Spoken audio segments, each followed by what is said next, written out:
Welcome to Terrible Lizards, a podcast about dinosaurs with Dr. David Hone and Izzy Lawrence.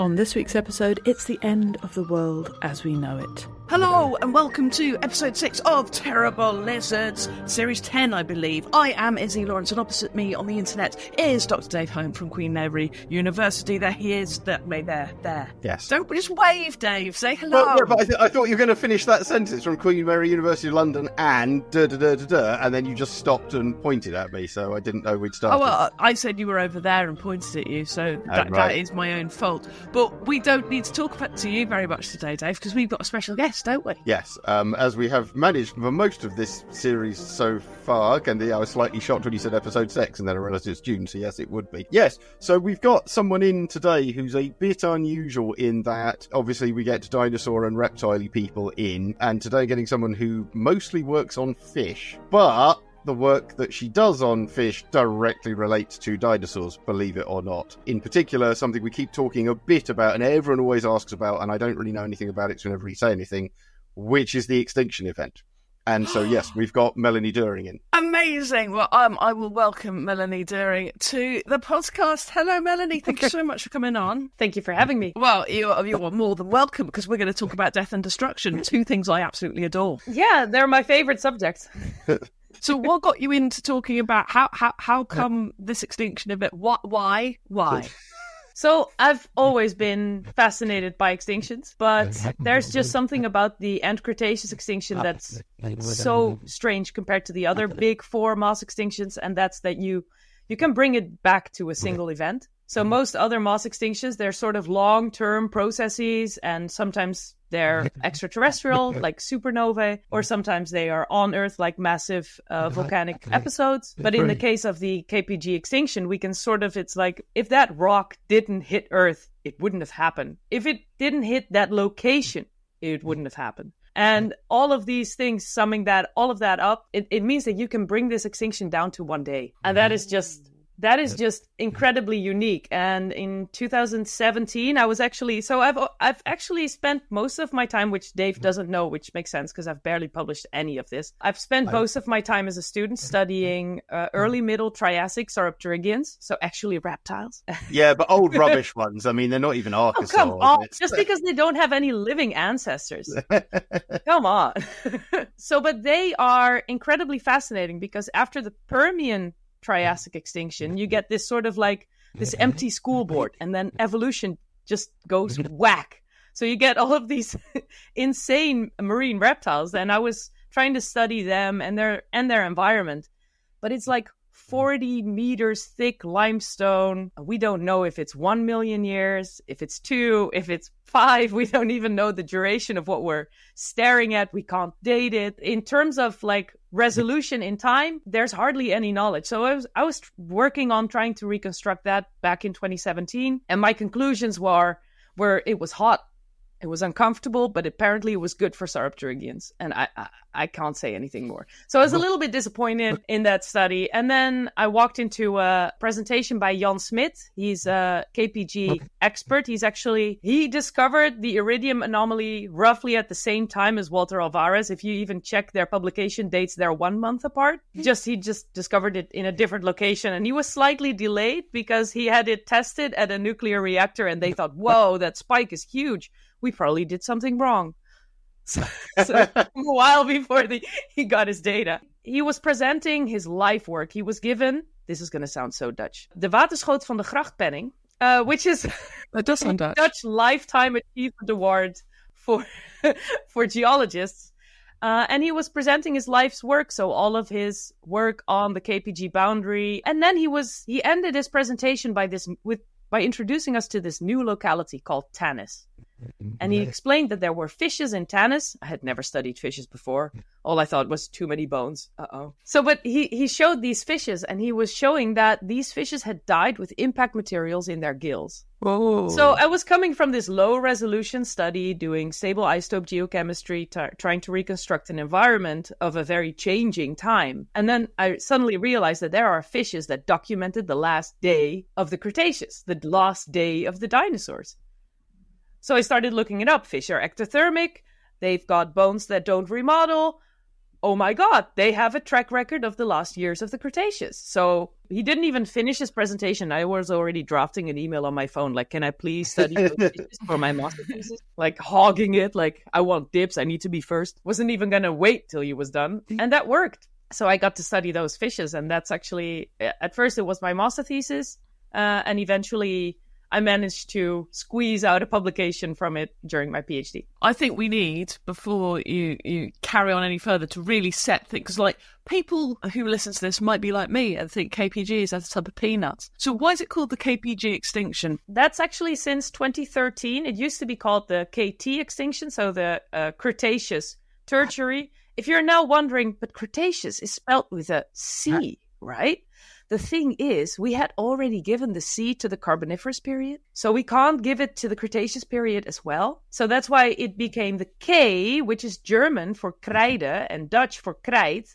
And actually, it makes sense in our language, the K, but not in English. And then the T is tertiary, because we used to subdivide geological time in 4 periods. The latest would be quaternary, then you've got tertiary, then you had secondary, you had primary. We stopped using them, the earlier ones, like, I don't even know how long ago. I've never heard them. And then around 2013, it was decided that the best way to describe the period after the dinosaurs had gone extinct, so at the end of the Mesozoic, to call that the Paleogene. So the name tertiary was no longer in use. So the KT, even though it sounds nicer, got out of use and it became KPG. So not PG-13 anything, just KPG as in Paleogene.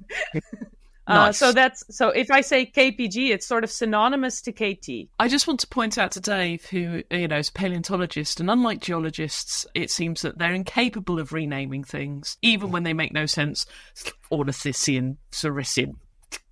Anyway, we're ready. I like to explain that if it is a bird, then it is not bird-hipped. Exactly. We're working to a different set of rules. That's all there is. Plus, I don't do geology, so it doesn't matter what. They can do whatever the hell they want. I don't care. They're very sensible. They're very sensible. That's all I'm saying. So what is the significance of iridium? So iridium is one of the 6 platinum group metals, in all fairness. It's not so much the significance of iridium, but iridium, for some reason, claimed the fame. So all 6 of them are being measured, but I guess the iridium spike is prominent, so that's the one we always talk about. The point about iridium is these metals are heavy. I mean, heavier than iron, heavier than nickel. So on Earth, due to the settling of heavier elements to the core, you expect them in the core, not on the surface. So the sort of rule we apply is if you find iridium or any of the 6 platinum group metals on the surface, they come from space. Because they could never have traveled from the core to the surface. Unless you got a really strong mole. You know that the outer core is liquid, right? There's no mole that's going to survive crawling through there. It's also quite a lot of pressure. That's why diamonds form. I mean, you want to keep going. but that's the thing to maybe step in at this point is meteorites of all different kinds land all the time. We're getting hit by them in huge numbers daily, and big ones semi-regularly. You might remember the big one in Russia a few years ago that all got caught on all the dash cams. I actually missed one that impacted in Sweden, visible from my window. Wow. Because I was having a contraction. I was severely pregnant with my son. And Dennis was sitting on the sofa like, did you see that? And I was like, no. Just Right. That's unfortunate, to say the least. Yeah, I know. But it means, we're constantly being bombarded by this stuff. So you would expect to find bits of it all the time. But this was the big discovery with, Alvarez, or the Alvarez... I was going to say brothers, not brothers, father and son. The Alvarez team was A, an enormous amount of it, but B, an enormous amount of it in, at the start, 2 places simultaneously on opposite sides of the world. Somewhere in the US, and the other one was Italy, I think. So it's Gubbio in Italy, and then Jan found it in Spain, actually, around the same time. Okay, yeah. So, But you're right, because the Alvarez is also founded in America. So it's in America, it's in Italy, and it's in Spain. And by now, I mean, we found it in North Dakota, we found it in... everywhere, But the Netherlands, what is going to give you a huge amount of iridium globally simultaneously. Well, if you take something the size of Mount Everest, then you can do that. Yeah. And that's what happened. A meteorite roughly the size of Mount Everest struck the Gulf of Mexico. So then there's two things. It's the size of the thing that, of course, was devastating to the planet, but also where it struck. If it had hit like 8 minutes earlier or later, it would have hit either enormous ocean, and it would just have hit the oceanic crust, which is not very reactive. But the Gulf of Mexico had like a carbonate shelf. So there were all of these volatiles in there, like chloride and sulfates, and that just was superheated and became extremely toxic. So that's actually what caused the devastation. It was the location where it hit. It could have hit Russia for all we cared, and it wouldn't have had the same effect. Presumably wouldn't have been good, though. I mean, a rock that... No, I'm not going to say it would have been nothing. Yeah. But... So it caused several things, but mostly a lot of soot and dust and volatiles got ejected like above the stratosphere. And it blocked UV light, it darkened our entire world, and then eventually it rained back down on Earth as acid rain. So all of these effects would have likely not been as devastating to the planet if it had struck a continent or an oceanic crust rather than such volatiles. And it's exactly this acid rain that is likely responsible for the marine extinction. So, in all fairness, I think it would have mattered a lot if it had struck somewhere else. Maybe we would have had plesiosaurs to study. You're welcome, Saurs. But I don't know.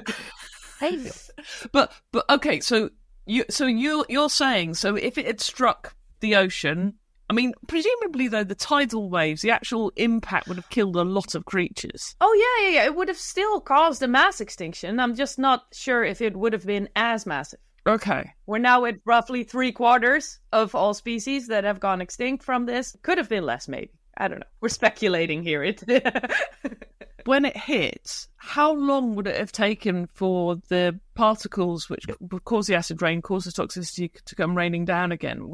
Are we talking a matter of days, months, years? For the biggest pieces, I mean, the bigger chunks, they will fall back to Earth quicker because of gravity. But smaller bits, there was a study by Junium and Zirkel, I think it came out 2022, that they calculated based on the sulfur isotopes that I will call it like it has like a UV scar, like it was damaged by UV, but it's actually like it fractionates differently if exposed to UV, so above the ozone layer. And they find that stuff has been there above the ozone layer for roughly 30 years. Some of it has taken roughly my life to come back down. And that's the thing, so, things stay up a long time. I don't think people realize this. It's not just like dust, you get things like spiders and amoeba and like, I'm not sure amoeba, but like single-celled organisms are quite happily floating around in the upper atmosphere.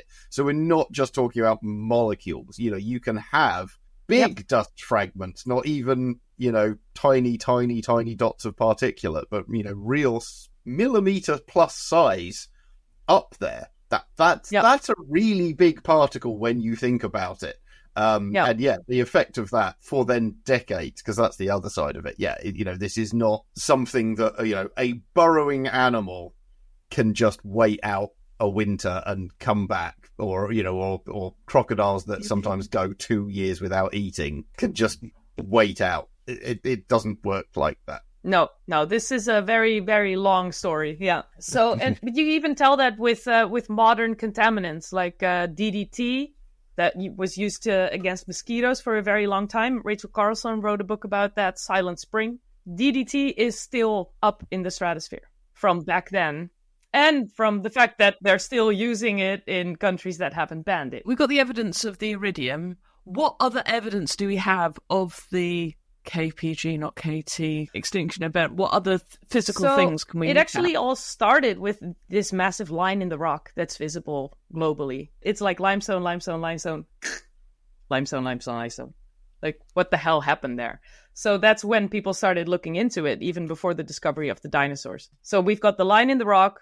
We measured iridium wherever we find the line in the rock. And we have a crater, but the crater was actually one of the last things that were discovered. So there were the Alvarez's and Smith were looking for other evidence. And they found them in the form of what we call either microcrystites or tektites or microtektites, which are pieces of earth rock that were ejected into space by an impact. Like if you throw a bowling ball in a sandbox, the sand's going to come up. In this case, it gets molten, comes up, and then rains back down on Earth. And we call those tektites or impact spherules, or some of them have crystalline structures and we call them microcrystites, but they are evidence of an impact. Then there's shocked quartz. So literally the quartz in the ground, because there's such a blow of impact going through that, the whole crystal lattice gets shocked. So it's like when you shatter glass, you see all of these cracks in there, but cracks is not crystalline. But if you get this in something crystalline, you sort of get them incredibly evenly spaced. And that's also evidence of an impact. So all of that evidence was found, and then no one had found the crater. Before we go on to the crater, can I just quickly ask about the raining lava that I can't remember, we used to call them tektites. Tektites. As in tectonic. Is that a bit like how, like, for me, I'm going, ooh, that's like pumice stone. How would you distinguish it from pumice stone? Well, they have one thing in common. They're both not crystalline. So that you have that. Pumice stone gets ejected from a volcano. So I understand your comparison. It's molten rock that gets ejected up. But the difference is it doesn't come out of the atmosphere. When molten rock comes out of the atmosphere and then solidifies in space, it becomes a hollow ball. Pumice degassed in our atmosphere, which is why the openings are all around. The gas escaped because of gravity. If you don't have gravity, the gas is going to stay in the center. And that's what happened with tektites. So they are tiny hollow balls that rain back down on Earth. Like ping pong balls? I found them in Tanis between 3 and 5 millimeters. Okay, so I was going to say, I thought they were sub-millimeters, so they're quite large. Yeah, I've read that get too. Up to that size. I've held them in my hands and seen them with my naked eye, and I've held them against a scale bar, and I found them at 3.5 to 5 millimeters. But I am used to the metric system, so I am wondering if that might have been what caused this odd 0.3 to 0.5. I've read that too. It's not the size range in which I found them at all. It's nothing that I'm familiar with. I was just under the impression that they were not microscopic, but very, very tiny. That's not me having read someone's... They're also very, very tiny ones, but I actually haven't found them yet. Just to drag in something like completely sideways to all of this, but really relevant at that point. So gastralia we've talked about before. So the bars of bone that you get between ribs in the chests of dinosaurs, and T-Rex and Tyrannosaurs, we talked about them because they have massive gastralia. And for some reason, they're completely absent in sauropods. And years ago, I was talking to Ollie Rauhut about this. And Ollie went, oh no, sauropods have gastralia. And I went, well, how come they've never been found? And he went, oh, because I found them while we were in Argentina. And you know those little propelling pencils that you get? He said, yeah, the bones were as thick as the lead coming out of them. Wow. So you can't dig them up. They're just like strands of spaghetti. Wow. Which when you're digging up a sauropod, you either don't notice it, even if it's preserved, you either don't notice it or you can't dig it up. And he said, I'm sure they're really, really common. We just never see them. It's a bit like when we discovered dinosaur skin for the first time. Yeah. And then you walk into someone's preparator's office and you see them, just blindly chugging away to the bone. And then you're like, yeah, you're definitely excluding finding skin that way. If you're looking at the wrong scale, of course you won't see it. So no, exactly. It is that mindset of what are you looking for, and therefore how will you find things. So I found the tektites in 3 different ways. I found them 4, actually. So I found them in the site itself. So while I was digging, I occasionally came across a little lens of tektites, and I occasionally found them as little impact funnels. So while the deposit was forming, a little tektite fell in there. It's like a little lead marble sunk into like a cake. So you see all the layers deform. And it's at the bottom. I actually have a video of that. If you want, I can give it. And I found them in the gills of the fishes. I scanned 1 fish. So I'm basing my size estimate on those finds. And I sieved all of the stuff. I also used the finest sieve, but my God, you spend weeks picking through all of that. Like another grain of silica. Nothing.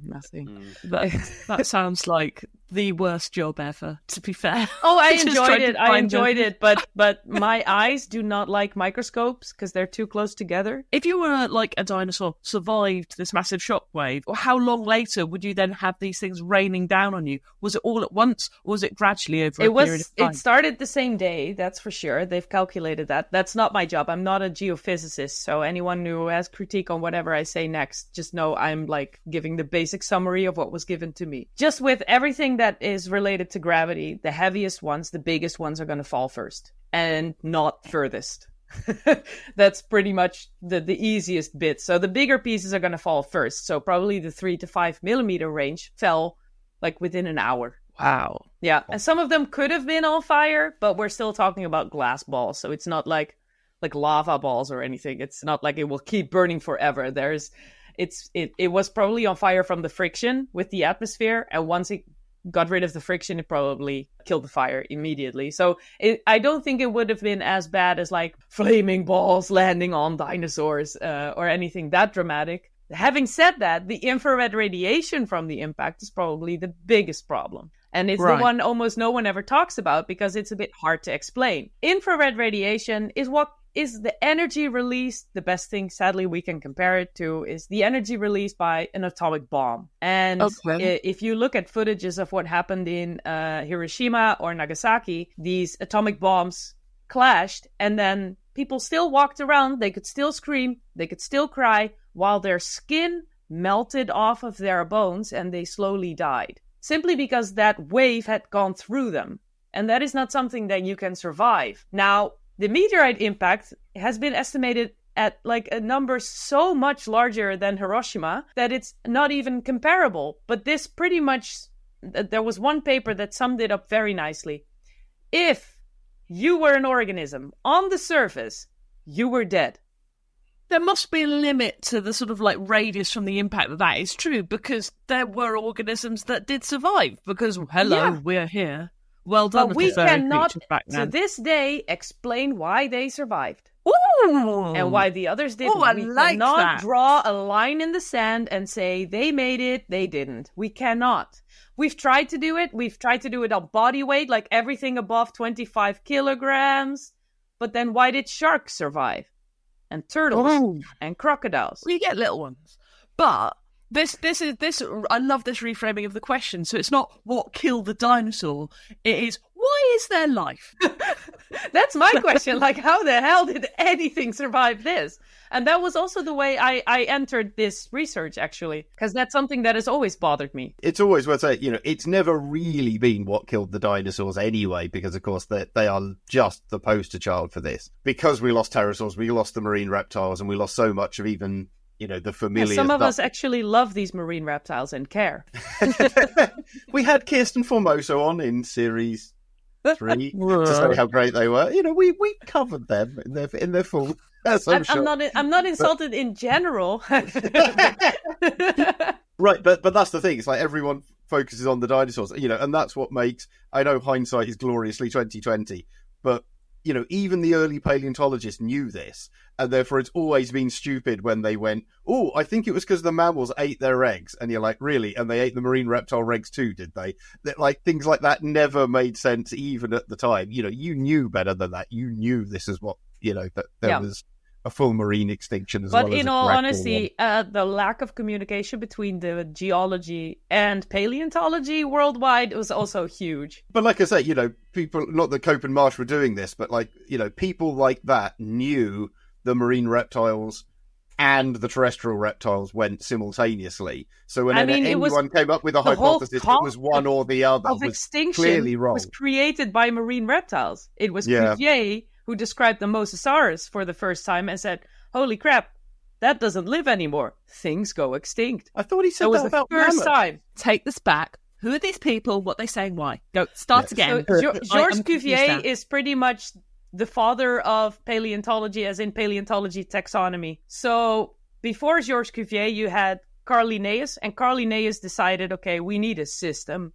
It's chaos. We need a system for everything that's alive. He was even so careful that he included things that he wasn't sure could exist. So he wrote down his name for everything, and he separated mammals from reptiles, and not everything worked perfectly, but he decided, okay, we're going to go with like genus and species names. And that, I think, is the most crucial part. Yeah, that's the bit that's we are stuck. Homo sapiens. It's the bit that's stuck. It's the bit that everybody uses, and that still works. And then back in that time, saying that things go extinct is like saying today that vaccines work. A lot of people will get angry at you. So that wasn't the thing that scientists really said back then, until Georges Cuvier got the stolen Mosasaurus from the Netherlands. We were occupied by the French. So I'm still preoccupied by the French. It's occupied. Oh, right. Occupied, yeah. No, so we actually had Napoleon's brother as our king. He just couldn't pronounce the word king in Dutch, so he called himself Rabbit, konijn. Funny detail. So then he got this Mosasaurus, this enormous skull, and he looked at it, and there is nothing alive today that looks anything like it. I mean, it's this massive, like lepidosaur kind of, like lizard kind of thing from the sea. So he said, okay, clearly things go extinct.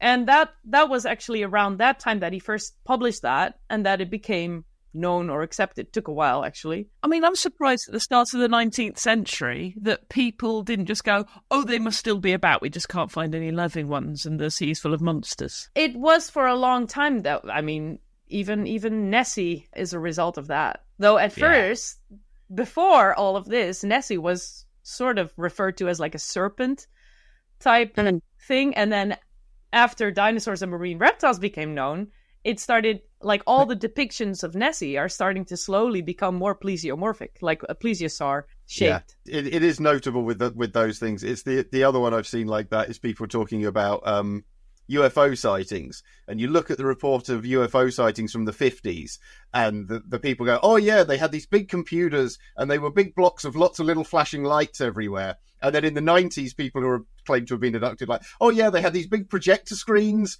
and like holograms, and it's like, right, so what you've seen on TV is now exactly what the alien technology has. That's an interesting coincidence. Yeah, the human imagination is a lot more susceptible than we like to think.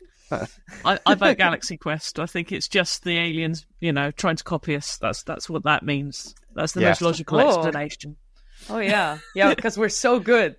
Yeah, exactly. They've got interstellar travel, but they think 1950s computers is the way to go.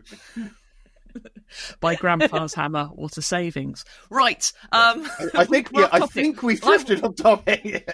I want to know about. So we've covered the iridium layer. We've covered these little amazing tiny little ball things called tectites. Tectites. Tectites. Sorry, remembering words is hard. And now I want to know about a massive crater that proves it all. That's what I want to know. So the crater was actually found by an oil exploration company, someone working for an oil exploration company. I'm always bad with names, so I'm going to send you the name later if you want. It's in my book. I wrote it in my book, but I didn't remember the name by heart. Glenn something. They were flying over the Gulf of Mexico and just checking out the subsurface, trying to find oil, as companies do. And then they found this, they described it as a massive bullseye. So something had clearly penetrated through the crust there, which is something they didn't expect. It wasn't useful for the oil exploration, but he noted the locality and he contacted his superiors and asked if he could share this news. And they said no. So he actually went to a conference, an impact-related conference, where Alvarez and I believe even Smith went, and none of them attended his talk. He actually presented it at a conference, and no one attended his talk. But I thought Alvarez already suspected it was in the US. Everybody already, but no one knew where it was. Well, right, but that's what I'm thinking. If someone says, I found a new impact crater in Mexico, and people already suspected it's in Mexico, you think that might be the kind of... In all fairness, we would have to look up, like, the abstract. Like, maybe it was too vague, but it was more than a decade later when a PhD student came across these notes and was like, I need to talk to this Glenn guy, and then he described the crater. Wow. But even in 1991... when Jack Wolf was trying to also do what I did, he tried to like fine tune what time of the year the meteorite struck, and he said, "Oh, it was a June impact." And I read the paper. There's some issues, but the main thing is it starts off with in the abstract with like it's a double impact, like there were two, and he needed those two to explain his hypothesis. But back before they found a single crater, because this extinction was so severe, a lot of people speculated that it must have been more than one meteorite to have struck Earth. Wow. So until this crater was found and it became clear, oh wait, it hit a freaking carbonate shelf. Yeah. And that's when it became clear, oh wait, it was a single impact. But this is a thing the size of Mount Everest. And Mount Everest is very big. So why did it take so long to find the impact crater? Because surely, even after, 66 million years, surely we'd be able to go, I love how how I'm hearing the answer in your question, because you're saying surely, and I'm immediately thinking of shoreline. Shorelines change incredibly fast, especially in 66 million years. A lot can happen. This thing hit a shoreline. It's not like we can see from the surface that there's a crater. It's not like, meteor crater in Nevada that is still open and empty and nothing filled it up. This thing got filled up with water immediately. And then the ground sort of came back up and coral reefs formed around it and whole new layers of limestone developed on it. The reason you can actually see it if you go there is the cenotes. Cenotes are holes in limestone that form underground caves. So it's sort of, we call it karstification. Rainwater percolates through limestone, creates big holes, and it does that exactly where the limestone is at its weakest, which is the crater rim. So you've got this half circle in Mexico where all the cenotes are. And they make, if anybody wants to look on Instagram for a cenote, you'll get a lot of very attractive people in beautiful swimming costumes jumping into them and frolicking around in the azure water. But they're underground because it's in a cave. It's amazing. Yeah, it's really cool. And batshit. There's a lot of batshit. Yeah. Sorry. You're welcome. You made it so appealing. I just had to Exactly. Well, it makes for a beautiful Instagram. But I love the fact that you have these caves around, because that is literally, the limestone is weak. Why is the limestone weak there? Is that because basically all the debris because a massive came in? shock wave formed there because of the impact. So the impact created all of this circular cracks around that area, and that's why you found all the cenotes in this semicircle. And the reason it's a semicircle is the other half is currently in the Gulf of Mexico. So it's the location. If it had impacted like a continent, we would have probably been able to spot the crater immediately. When was it actually sort of like officially, this is it? I think it was like early 90s, mid 90s. I mean, that's what I remember. That's what I was going to say. So something like that. It was definitely after Alvarez so Team Alvarez and Smith both published that there had to be an extraterrestrial explanation for the extinction. So the crater was not yet found when they published it. That's actually why Gerda Keller, the geologist from Princeton, who severely believes that there was never, or that the impact didn't cause the extinction and the dates don't match, she definitely didn't believe any of the evidence initially either. And then, of course, because there was no crater, she had quite a good point to say, well, we should see something that big, yeah. Yeah, we would notice, right? But because of the location, it was pretty well hidden. But let's be honest, the world is 3/4 ocean.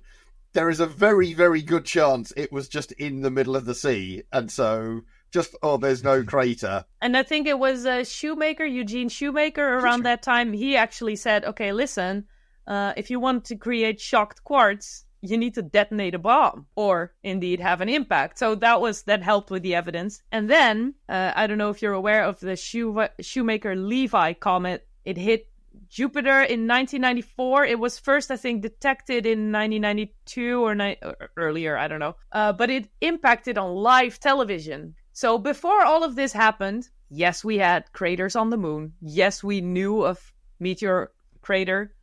But we didn't really think that our solar system was still experiencing large impacts frequently. And then in 1994, live on everybody's television for the first time ever, we saw Shoemaker-Levy impact on Jupiter. And that really changed the sciences, because suddenly we realized meteorite impacts happen in our solar system today. So definitely it could have killed the dinosaurs too. And they didn't have Bruce Willis up there with his mining team stopping it. I actually saw Deep Impact the other day, so I also know what it now looks like if it doesn't, if Bruce Willis isn't there. I love that film just simply because the logic of it is so much easier to train miners to be astronauts than it is for astronauts to be miners. Have you seen, again, we're getting off topic, but it's worth mentioning, Ben Affleck said on the, I think he's on the DVD commentary, he said he brought this up to Jerry Bruckheimer. No, Michael Bay. And Michael Bay's response was, shut up. Because obviously you don't do it that way around, but it doesn't make for a very exciting film, which is kind of fair enough, actually. Yep. I've got several friends who actually entered astronaut training, so by now I know a little bit about what goes into it, but I also know that no one starts off being an astronaut. I used to always think that. True. I used to just think, you go to school, you go to university for like your astronaut training or something. I don't know.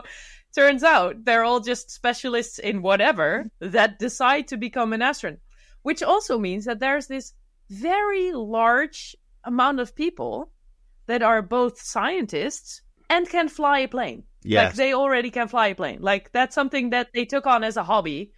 Like I've got, I like to call my fellow PhDs at Uppsala like my PhD siblings. So I've got a PhD sister, Sifra Bail, and she actually has her flying degree. She can fly, and I just think that's badass. But yeah, no, I mean all of the like NASA astronauts I think came from, like, Neil Armstrong was famously a pilot in the Korean War. So they're all really good. Either you're a pilot stuff. and you're smart enough to do something else, or you're smart enough and decide to also become a pilot. And that's how you become an astronaut. Well, you need both. I mean, the early ones were all pilots because all they're doing pretty much is going up and coming back again. But yes, now you've got... And once you have a space station, it gets a bit nerdy. Yeah, it changes. And they started realizing that they like people with knowledge of other things too. Well, the thing is that all astronauts are mad. I've met a couple of them, and they are mad because they're basically it's the most competitive thing you have to do, where they're selecting for teamwork. We've had 2 Dutch astronauts in space. One of them is still alive. I think we need to go to fish at this point. We do need to. We've done a lot of Crater, and we've done very little of what Melanie does, which is what I wanted to talk about. I'm a geochemist, actually by training. So I measure stable isotopes and rare earth elements and other geochemistry that I can get from the bones and the rocks. And in this case, because I had done that earlier on like low resolution materials, I wanted to do this on these fishes. So I scanned one of them at the synchrotron to still confirm that they actually died on the day. It's always nice to get it confirmed. So I found the tektites in the gills that confirmed that it died on the day.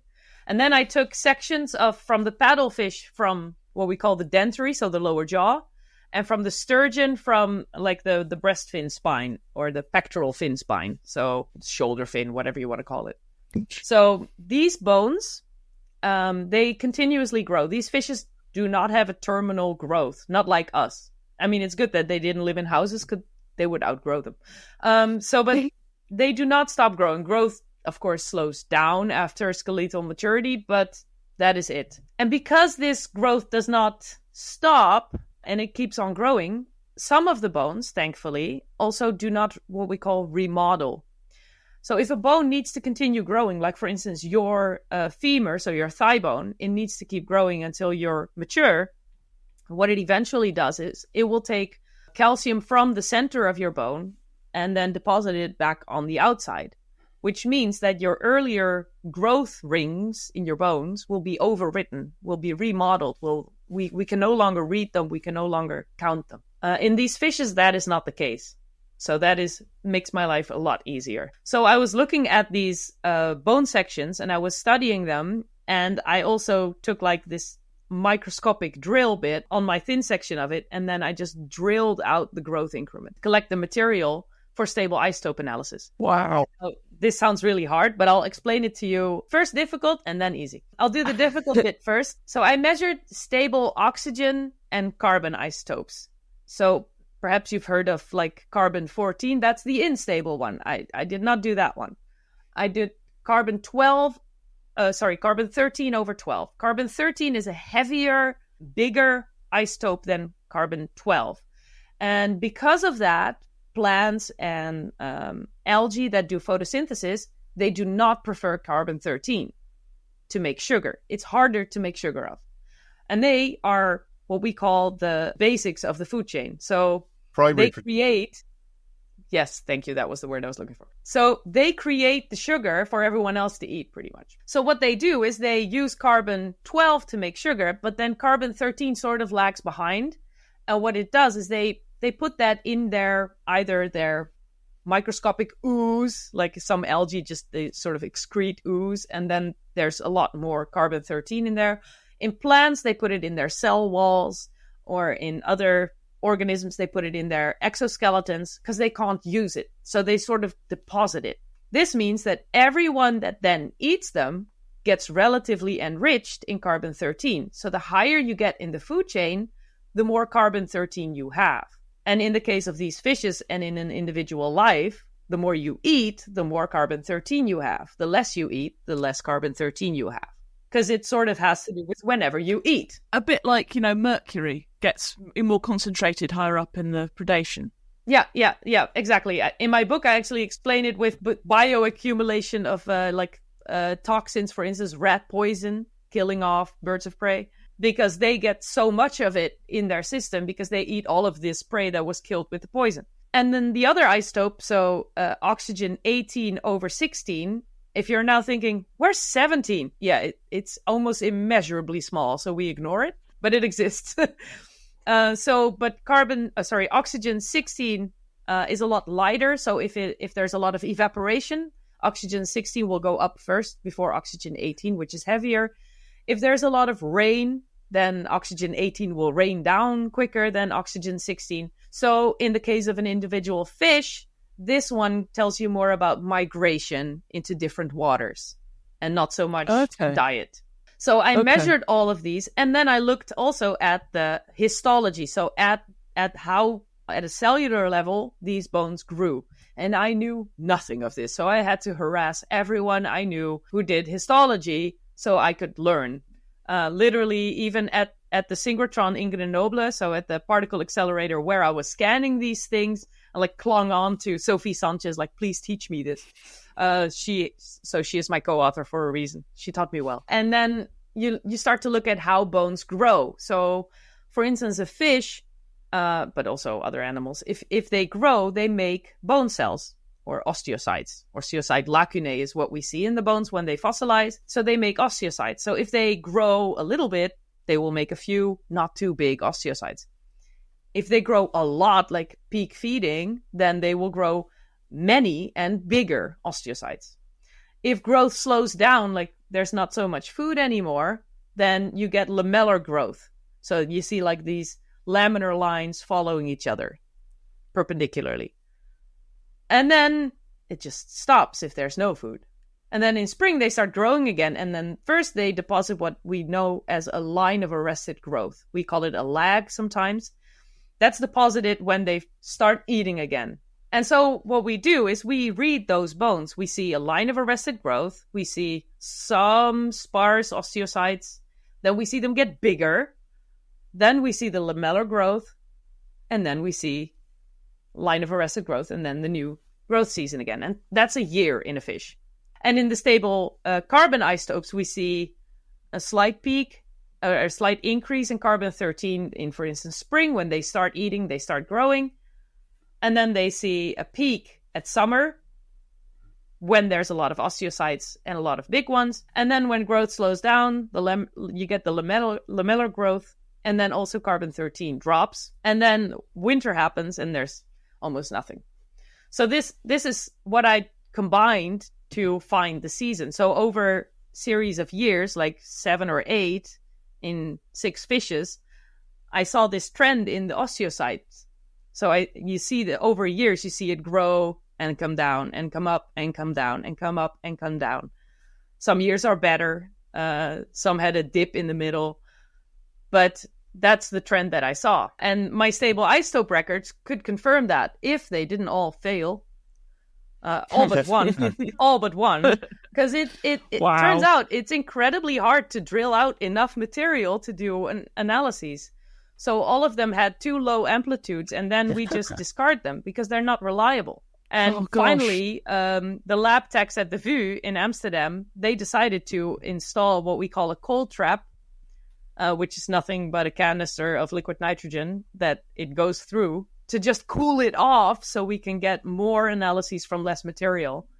And that's how finally we managed to put them side by side. And it wasn't until I literally overlaid the graph on the osteocytes that I saw it, because it's really hard to see. And then suddenly you see that they follow the same pattern. Cool. So I reconstructed 7 or 8 years of the last years of the Cretaceous. And because of that, I could tell what a fish's spring looked like, what a fish's summer looked like, what a fish's autumn looked like, what a fish's winter looked like. And then, they all died at the same time with impact materials in their gills, tektites in their gills. And they died when they were in between winter and summer, directly in between winter and summer. So they died in spring. Amazing. That is nice science, that. I like that science. But if this wasn't a family podcast, I'd be rubbing my trousers. That's a very good science. I'm going to rub my thighs just for that. I like that. That is proper nerdy. We can only see you from shoulders up, so... Okay, well, it's fine. I'll be rubbing my thighs. Yeah, just keep the face straight. Honestly, it's very difficult though to understand how frustrating that must have been for you, that it was the last fish that you managed to actually do that for. Oh, I would have been so upset. I don't like it when I actually cried with happiness and relief because I wasn't sure I was going to get anything. My big question on this, because it tying together several things we talked about. So how big are the fish we're talking about that you were sampling? Yeah. They were not that big yet, roughly a meter in length, sometimes a little over.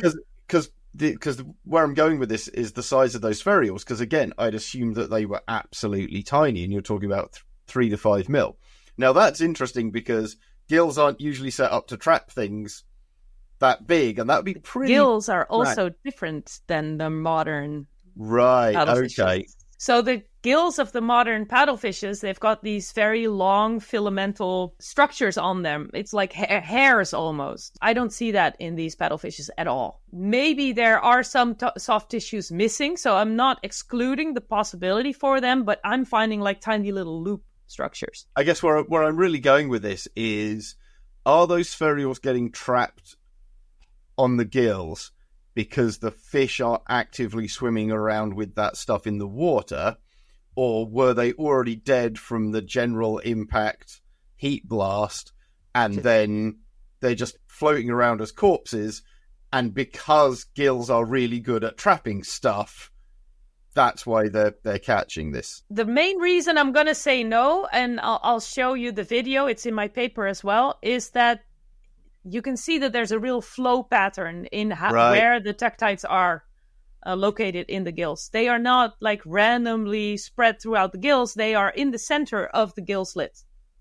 So they're between, I think, the second and the third gill arch, not between all of them. And I also scanned the entire... on the when they hit, Exactly. And I also scanned the entire fish, and then literally I scanned the scan with my eyes, looking for tektites, because I thought, if they had bombarded through the body post-mortem, that also excludes that this killed them. Yeah, I wouldn't expect that, but I just imagine a dead fish that's just, if everything is dead, if I go and pour an absolute ton of toxin into a lake, all the fish will die and everything will die simultaneously, but it means these bodies are just floating around. And therefore, if I then dumped a ton of spherules in it, and there's any kind of current or wind blowing around... I don't think so, also because the spherules would just go down. Right. I think they were alive, and that's because I can see the way that the tektites are spread throughout the gills tells me that they sucked them in, and they got jammed in there, because they couldn't go any further. And I checked, but there's no smaller tektites in their body. Which also makes sense, because I would expect the smaller tektites to land later. Well, and I'd also expect them to be just in the body cavity, because if you're dead, then they're going to float into your mouth as well, and then you'll get at least some in the digestive tract, even if not many. None. I found none. But, admittedly, that was the worst part of this entire thing, scanning all the images, looking for something round. And fish Because skeletons. there's no contrast. It's not like I'm looking for white dots or something. You're always just looking for something round. You start hallucinating after a few hours. Yeah, I bet. That's why we get students to do things like this. I was a student. Thank you.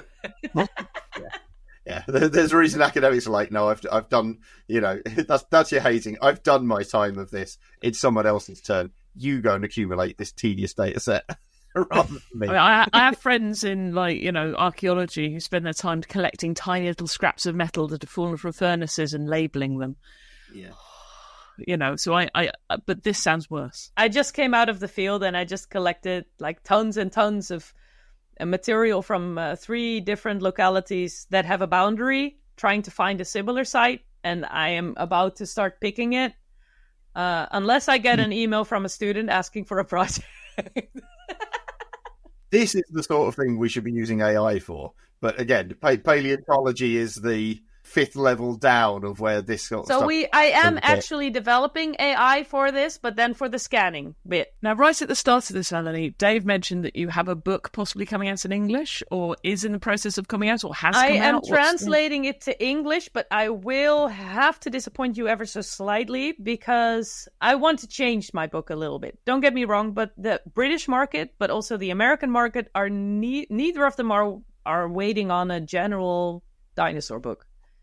What? There's quite a few of them. Yeah, tell me about it. Yeah, you're quite familiar with that, aren't you? Yeah. Well, I mean, on the other hand, there's absolutely no barrier to publication because there's millions of them. Oh, yeah, no. But I've been contacted by Bloomsbury wanting to translate mine, but Bloomsbury wanted mine to be a lot less personal and a lot less general. And I agreed with the general part. I did disagree with the personal part because that's the way I wrote my book, and that's the way. Yeah, I'm surprised. They usually want more of that. That's always my fight, is they want more of that, and I always want. Yeah, but I know why they want less of it, and it's because I actually want to add more to the story of what happened, because it wasn't so finding the season was the good part until I informed everybody I was collaborating with, and then suddenly I couldn't publish it, and there were a lot of issues, and it really didn't help me a lot. So I wrote the whole story of how that went down, and then I had to sort of censor it myself again, and I removed it because there were many ongoing investigations at that time. All of them have now been closed, actually. The British market is different than from the American because of the libel law in the UK. Yeah, the libel laws in this country are very harsh, so that's why Bloomsbury are probably dragging their feet. Yes. Exactly, and that's also what they said. So the thing is, you can speak your mind and you can write about whatever you want, but then British publishers will not publish it. Yeah, but the Americans will. But the Americans will. And actually, if there's like a slight suggestion of a controversy, then the Americans will. They like it, yeah.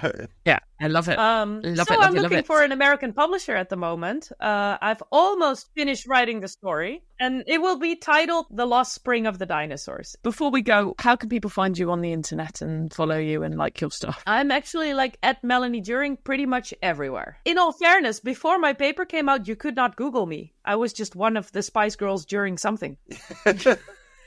You could not Google me at all. Ladies and gentlemen, boys and girls, thank you so much for listening to Terrible Lizard Podcast. Big thank you to Melanie During.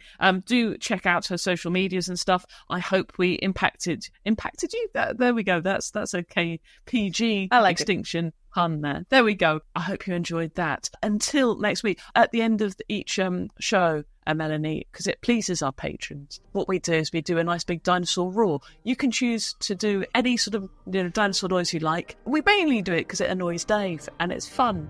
So after 3, we'll say goodbye. 1, 2, 3. Perfect. I was genuinely expecting of choking fish sounds, but that's you need all of yeah. You can use that one too if you want. Thank you for listening to this episode of Terrible Lizards. You are amazing. If you're a patron, you're double amazing. You can support the show by going to patreon.com/Terrible Terrible Lizards, or just go to terriblelizards.co.uk and follow the links. If a bunch of extra content and having your questions answered doesn't appeal, you can always support the show by leaving us a review. Please do share it with your friends. It does make a massive difference. And if you want to support either Dave or myself individually, please go to our respective websites, davehone.co.uk or iszi.com. You can get our books. Mine have got nothing to do with dinosaurs. But anyway, squawky bye-bye.